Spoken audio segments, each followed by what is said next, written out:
I made $436 trading the Nasdaq today. First, let's open up a Pokemon pack before I show you guys how I did that. With the Pokemon scalper himself, Pizza. Hey guys. Holy shit. Bro, we're opening up shit order. The Pokemon Code card's probably going to be the best card in the pack. Rippage.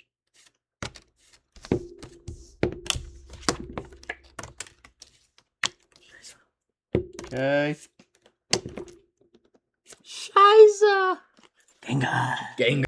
Alright, now that we just saw that we have nothing out of that Pokemon pack, let me show you guys how I made $436 trading today.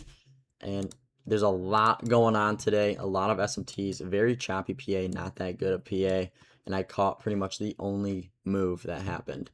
But let's start on the 4-hour time frame. We had this massive 4-hour gap here that we did end up trading into, and then ES was already in this 4-hour gap on its pair. You can see that we totally hit CE of this gap. You see that I have a bunch of lines everywhere. I'm gonna try and go through all of them. So going a little bit internally on the 4-hour time frame, we were in that big 4-hour gap, and now on the hourly time frame, we're sweeping 1-hour internal lows inside of that 4-hour gap and inside of 1-hour gaps. And then on NQ, because that was yes, on NQ, we're doing pretty much the same thing. So in that 4-hour gap, we're sweeping out this 1-hour internal low. We're SMTing this low right here.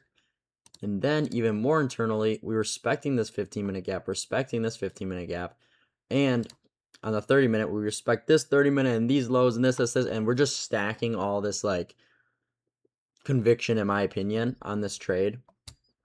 And then one thing that really made me convicted in this trade was ES. So on the 5-minute time frame, we ended up inversing this 5-minute a little bit earlier in the session, while ES was, or NQ was trading lower, ES was going higher. And the way I saw this after we inversed the 5-minute on ES was ES is ready to go higher. NQ just needs a little bit more stuff to get us there. So that's why we kept trading lower on NQ, and ES was trading higher. But we opened up this 2-minute gap, and this 2-minute gap was almost like my key factor on this trade, because the way I saw this was if ES inverses this 2-minute gap, then we're probably going to go lower until we hit more of a key level or something like that. But we didn't. For literally like 14 minutes, we didn't inverse this 2-minute while NQ was trading lower. So that was showing me that ES wants to go higher. We're just waiting for NQ. And once NQ got a bit of displacement, we had 10-15 PO3 open lower. We then SMT these lows. You can see we have this SMT drawn out. We SMT these lows, and then we get great displacement. I wanted to take this 1 minute, but we didn't get the 1-minute entry, so we had to wait for this 2-minute gap. It got inverse, and that was my entry. Had my stop here pretty much at these rejection wicks, and then you can see that we flush out. I did end up TPing early, about like right here. Once ES took out my draw, I just, TP'd early just because I'm setting myself up for like my next trade. You guys can see that I made $436, which is less than my 1-to-1, but we are, where's here? Oh, there it is.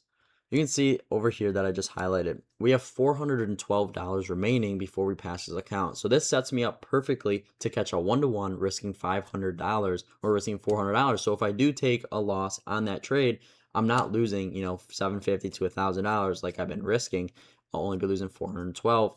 And if I win, I pass the account. So it's kind of like a win-win, and I set myself perfectly to be able to pass this account this week.